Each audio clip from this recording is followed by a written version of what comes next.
Hi everyone. Before I start, I want to take a moment of silence for Aryna Sabalenka's ex-boyfriend, Konstantin Kostov. I just feel for Sabalenka because just a few years ago she lost her dad, and I really hope that everyone can respect her decision of still choosing to play because tennis could be the only thing that could get her mind off of what happened.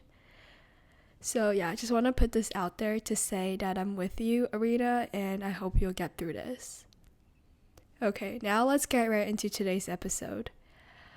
Welcome to the 31st episode of Tennis Traverse, Exploring the Game, the podcast that delves into the heart of the tennis world. I'm your host, Ivy J.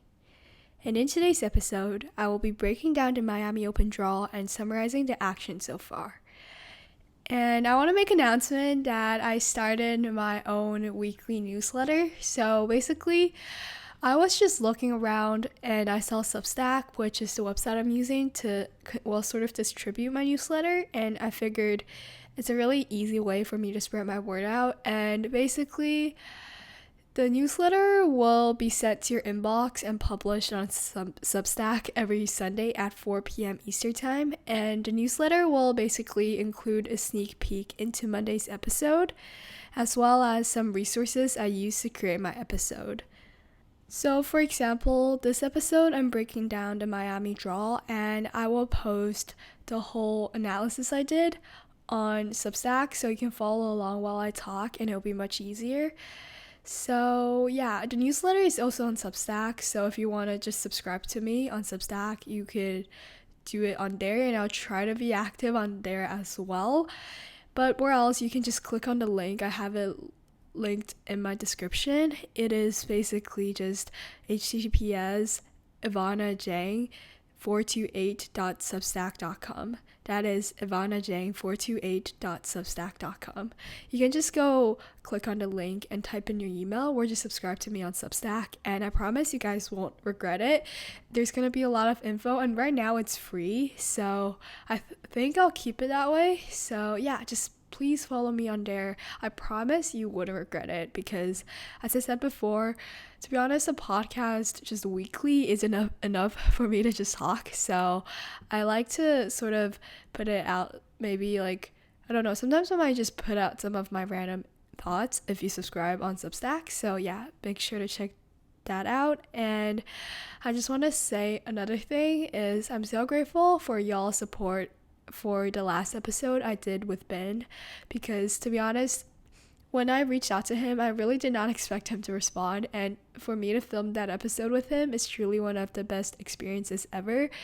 So really grateful that you guys seem to love that episode. And yeah, before we begin, please follow all of my social medias if you haven't already. Instagram and Twitter using @TennisTraverse. That is @TennisTraverse. If you're listening on YouTube, comment, like, and subscribe.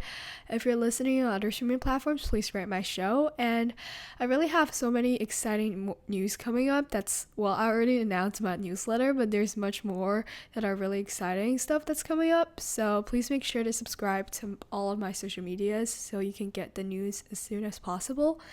And yeah, let's just get right into today's episode. So the first thing I want to talk about is Miami Open in general, and then I'll break down the draws. So first, I want to talk about Novak Djokovic withdrawing from the tournament. So he lost, I believe, in round 3 of Indian Wells, and to everyone, I think it was unexpected. And to be honest, I don't think you can blame him for losing, because I think this isn't the ideal start for Novak. I think he hasn't had this rough of a start for such a long time. So I think it is really rough for him to go into this year like this. So I think it's a good decision for him to withdraw from Miami so he can sort of train and part ways from his always constantly playing schedule, so he can focus on his form and then go into the clay swing with a strong form, if that makes sense. And the other thing I want to point out is that the Miami court is faster than the Indian Wells court. So it is really an interesting thing because, for example, for Iga Swiatek, she likes slower courts. She likes Roland Garros, French Open. She likes clay courts that are sometimes slower than hard courts. So I think this will be a challenge for her for sure. And let's just talk briefly about Indian Wells. So Indian Wells was won by Iga Swiatek and Carlos Alcaraz, and both of those matches, to be honest, the Iga one was entertaining the first set, and the Alcaraz one was also entertaining for the first set, and then the second set was just sort of like really not well, I don't want to say not entertaining, but the other, like, their opponents was just like not on the same level as they were. But Iga Swiatek played against Maria Sakkari, and in my draw I did predict that Iga will be the tournament champion, but I also said that in my last episode how I really wanted Sakkari to sort of prove himself, because obviously she part ways with her coach she has been with for so long. So I really hope that she can gain some confidence through this tournament, and I think she definitely did, because in her whole run she beat Coco Gauff, which is a really amazing player, and consider her to like never, like, she's never beat someone who's like ranked, well, I don't want to say higher than her because she has, but someone who's like, I feel like before she wouldn't be able to beat Goff, but I think her mentality definitely changed. So really happy for her. And Medvedev, I think this is gonna be one of his best year as well, because he's winning a lot, and he was up a lot. I think he was up a break against Carlos in the first set. So yeah. And now let's get into Miami. But before I get into Miami, I want to say that I acknowledge the rain delays, because it's been raining nonstop, guys. Like, the only thing I do during tournaments is download the weather of that tournament on my iPhone so I can check. But literally, it's raining constantly. It's like nonstop. It's like, I feel like the rain has traveled from Miami through New York, which is where I live, because, well, according to today's forecast, it's also raining nonstop, and because of that, a lot of matches are getting delayed. And just as an example, because the tournaments are trying to pack all the matches in, even though today is supposed to be thunderstorming, but a scheduled match between Zheng Qingwen and Victoria Azarenka, which is like one of two of the best players on tour, it's scheduled on court 7, which is like really funny, because I don't think a lot of players like ranked as high as them had the experience of playing on such a sort of a low court for such a long time. So I think it's really interesting. But to be honest, I don't even think they're gonna play today, just because like it's thunderstorming there. But I just want to point that out, because like none of the matches are going in, and it's like really sad for the tournament, but it's kind of entertaining. Okay, now let's break down the draws. And as I said before, this is going to be linked to the newsletter if you're subscribed, so you can follow it along. I also posted another version, but it's not updated, and that is on my Twitter, so if you want to go there and check that out. But note that it's not updated, and it doesn't have the key to all the things I'm gonna talk about. So just, if you want to follow along, just please subscribe to my Substack and my newsletter. Thank you. Okay, so let's talk about the WTA first, because I think we talked about the ATP first the last time for Indian Wells. So quarter 1 is led by Iga Swiatek and Jess Pegula, and I want to talk about two of the matches that already happened so far.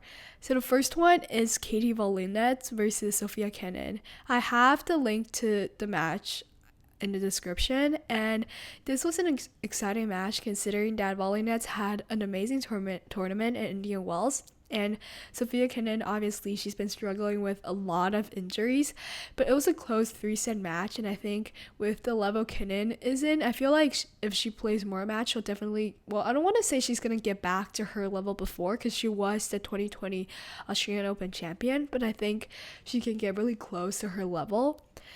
The other match I want to talk about is I'm going to butcher the name, Tajana Maria versus Emiliana Arango.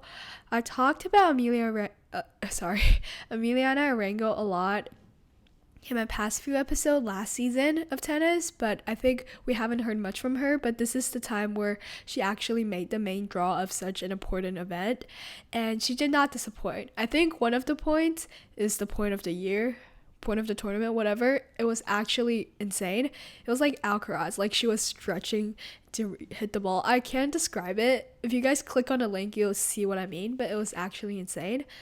Okay, and then we have some potential matches. I have Leila Ferdinand versus Emiliana Arango, Paulini versus Navarro. I want to point out that this is going to be an interesting match because Paulini has been doing so well. She won an 1,000 title for the first time this year, and Navarro as well. She beat Aryna Sabalenka in Indian Wells, which is the last tournament. So the clash between these two will be classic, and I think we'll see a lot of these two playing. And then we have Swiatek versus Noskova again. It's going to be the third time they're playing. So the first time they played was in Australian Open this year, and Noskova beat Swiatek. But then in Indian Wells, Swiatek bageled Noskova in the second set and sort of made her, she revenged. And then they're playing again. So I think it's going to be interesting to see how it all plays out. But to be honest, I think Swiatek is going to cruise through because in Indian Wells, she was just dominating everyone. I think at first the opponents are trying to keep up, but you can see from all her scores that the first set is just I don't want to say super close, but it's 4-6, 5-7. It's all kind of close. But then the second set, I feel like it's either Iga raised her level or the opponent's level dropped drastically because it's often just a bagel or breadstick. So I think Iga is going to get through this with no problems. And the quarterfinal, in my opinion, will be Swiatek versus Navarro. And I said that Iga will come out because, as I said in my justification before, Iga is just on fire right now. I really don't think anyone have the capability right now to compete with Iga.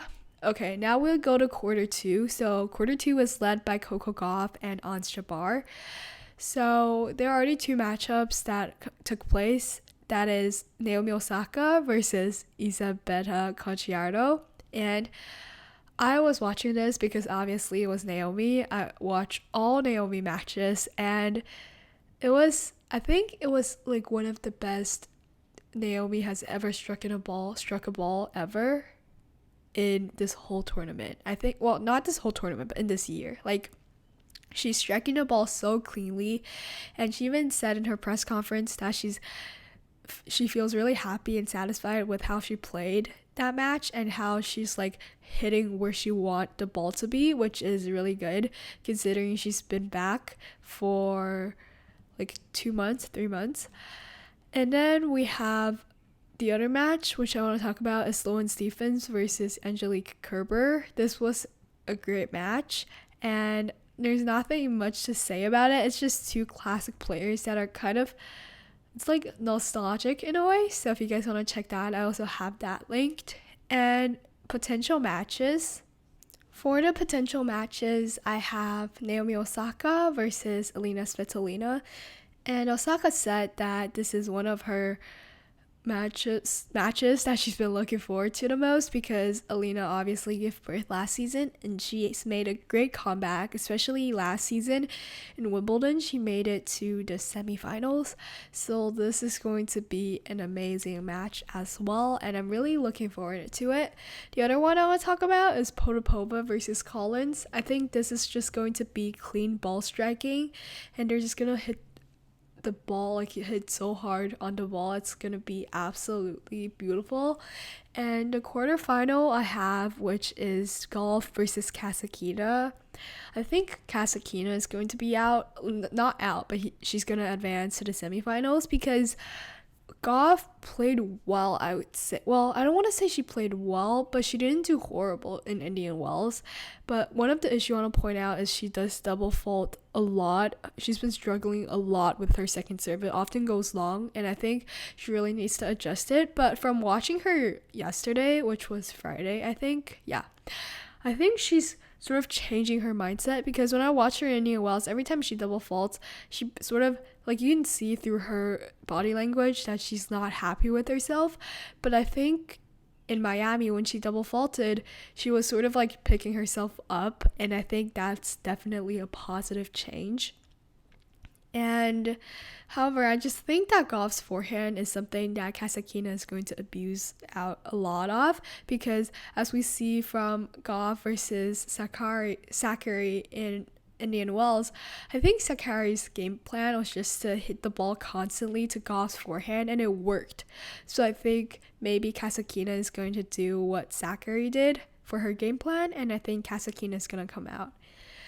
Okay, quarter 3, we have Maria Sakkari and Elena Rybakina leading, and the match I want to talk about, well, there's 3 matches I want to talk about. The first one is Daria Saville versus Zhang Shuai. So, sorry I can't find a highlight for this one, but Daria Saville won in 3 sets, and it was close. And I really feel for Shuai because this is, I believe, her 14th match in a row or 15th match in a row without winning, so that's really sad. Well, singles. And the other one I want to talk about is Diana Schneider versus Venus Williams. So this is also a really interesting match because a lot of people are complaining about how Venus is just getting wildcards after wildcards and not like tournaments not giving wildcards to players who actually can win matches.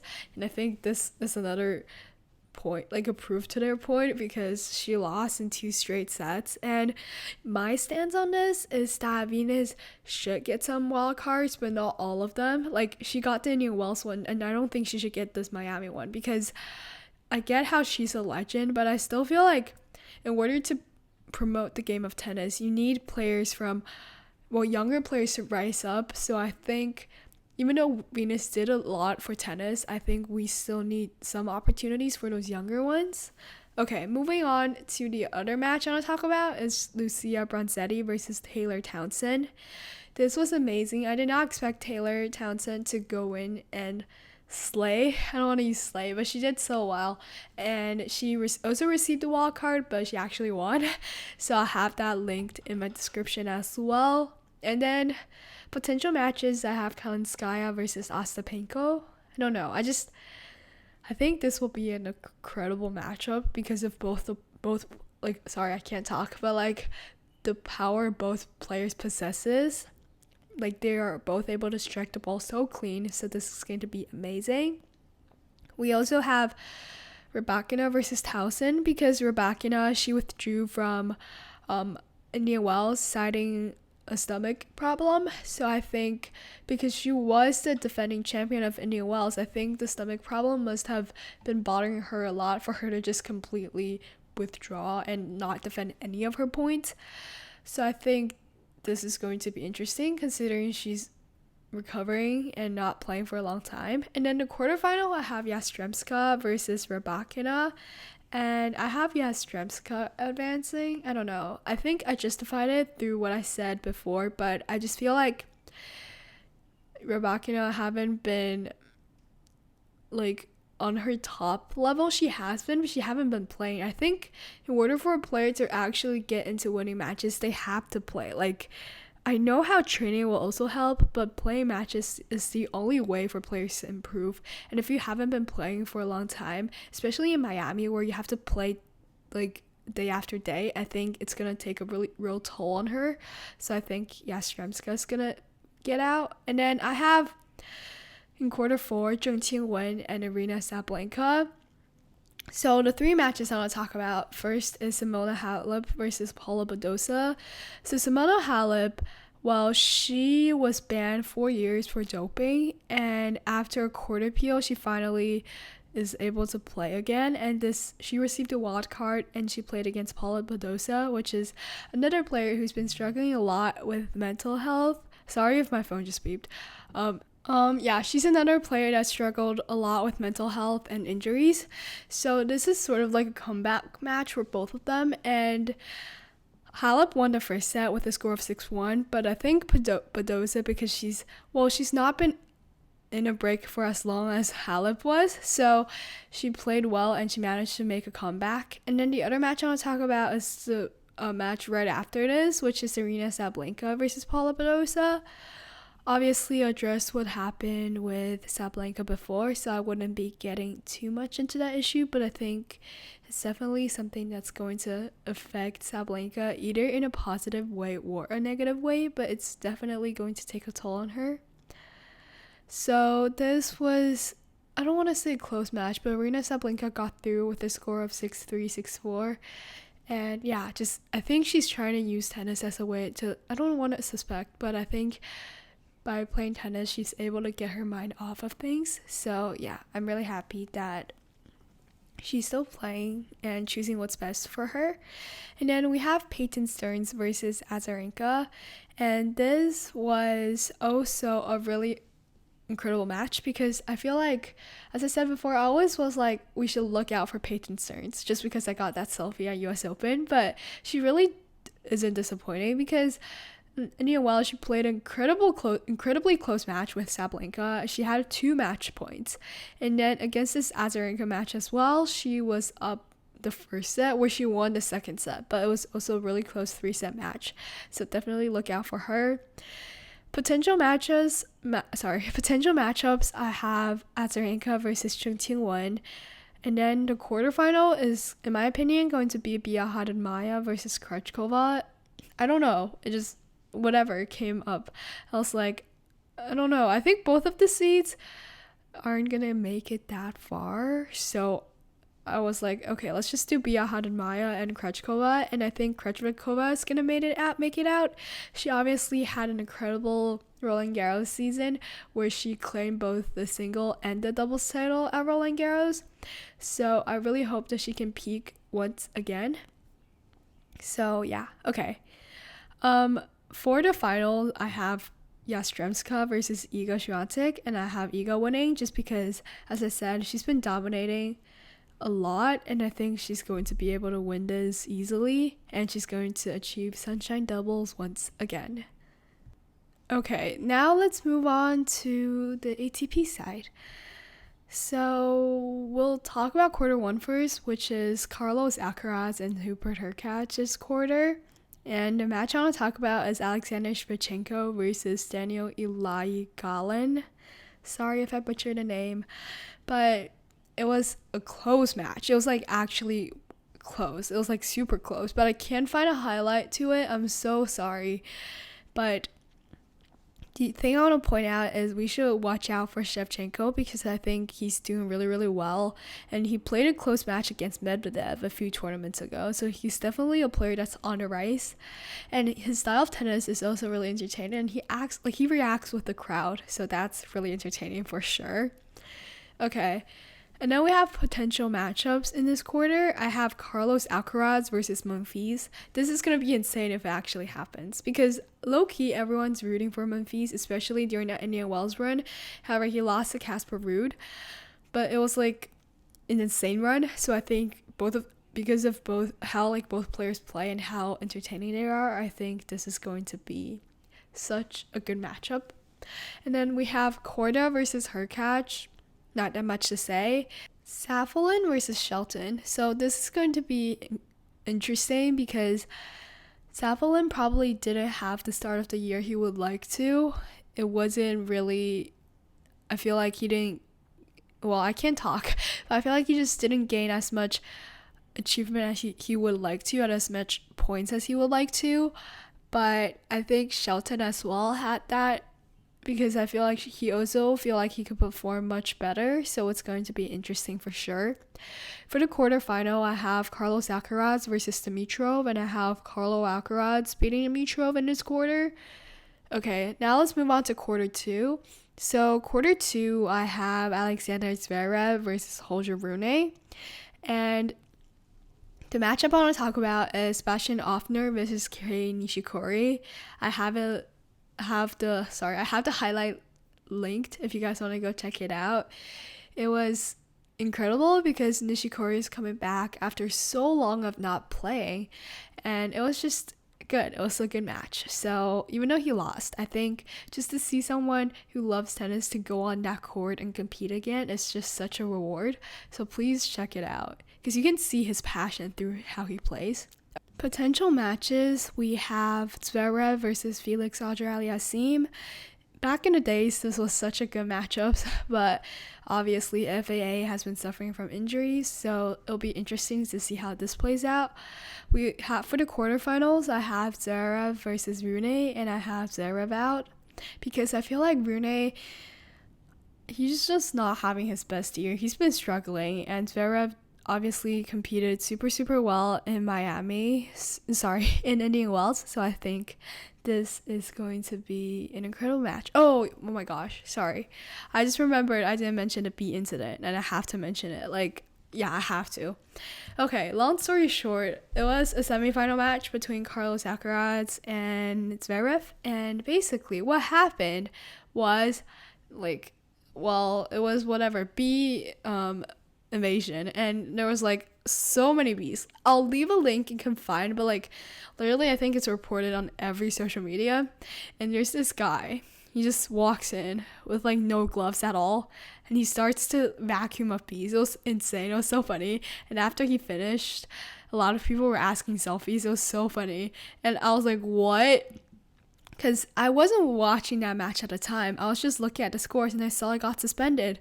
And first thing I did was I checked the weather, because obviously it could be just rain. And then I was like, it's not raining. So I went on Twitter and I saw that like there were bees. I'm like, what? And I was like, Mom, there were bees. But it was like really funny. Okay. Where am I? Okay, yeah. Okay, let's just move on to quarter three. So quarter three, I have Casper Ruud versus Daniel Medvedev. And I think the match I want to talk about is both Wild versus Nuno Borges. Just go check out the highlights. And potential matches is Borges versus Fritz, Medvedev versus Fucsovics, Ruud versus Shang, and the quarterfinal I have Casper Ruud versus Medvedev. I think Medvedev is going to be out, but despite how Casper is maintaining such a high level, I think Medvedev, because he's also at such a high level, especially at Indian Wells, so I think he's going to make it out. And then for quarter four, we have Andrei Rublev and Jannik Sinner. And then for the matches I want to talk about, which is Andy Murray versus Matteo Berrettini, I want to mention how Berrettini's been struggling a lot and how he's sick, because when he's playing, he literally almost fell, like he passed out. Thankfully, there was a racket that could support him, but he literally passed out. And he still chose to play, which I find super admirable, but I'm not sure if that's good for his health. But I find it super admirable. And Murray obviously came back and won that match. And then we have Rublev versus Machak. I think Rublev has a thing with Czech Republic players, because in Indian Wells, he also lost a Czech player. So I think there's something that's like really weird. I think part of it definitely has to do with the default. Normally, if you're a human being and you get defaulted, I think it will definitely impact how you play the game, especially if that's like how you make your income. So I think it's something definitely worth considering how much it impacted him. And then for potential matches, I have Murray versus Etcheverry, Fils versus Bublik, and then in the quarterfinals, I have Tsitsipas versus Sinner, and Tsitsipas is gonna make it out. I don't know. I think Sinner, with what happened, he fell on his wrist. I think Tsitsipas is gonna make it out. And then for the final, I have Medvedev versus Zverev, and I think Medvedev is going to win. I think Medvedev is going to win just because of how he's been playing. I know Zverev's been playing as well, but he made it to the finals of Indian Wells. And what else? I think Carlos isn't going to make it to the final of this tournament. I don't know. I just feel like when he plays against Zverev, I feel like Zverev's going to revenge. And I don't know. I just don't have the faith in him that he's going to make a Sunshine Doubles. I don't have the faith that he's going to go far into like 2 tournaments, because normally he just goes super far in one tournament and the next tournament isn't as great as the last one. So I just have this weird feeling that he's not. And I think the other semifinal matchups, Medvedev versus Tsitsipas, is going to be super entertaining, because in my knowledge, they haven't played in such a long time, and they just have such a funny dynamic. So really looking forward to that. And yeah, that basically sums up today's episode. It's so long, but if you're following me on Substack, you'll be able to see more, because I have a lot more matches that I start that are like entertaining matchups. And yeah, so please go subscribe on my Substack. I promise, just put in your email. You don't have to donate, just click no. And yeah, and I promise I would not flood your inbox. It's literally just going to be one per week. Nothing more. I promise, and you wouldn't have to pay, so that is definitely a plus. And next week we'll talk more about Miami. So I'll see you guys next week. Bye.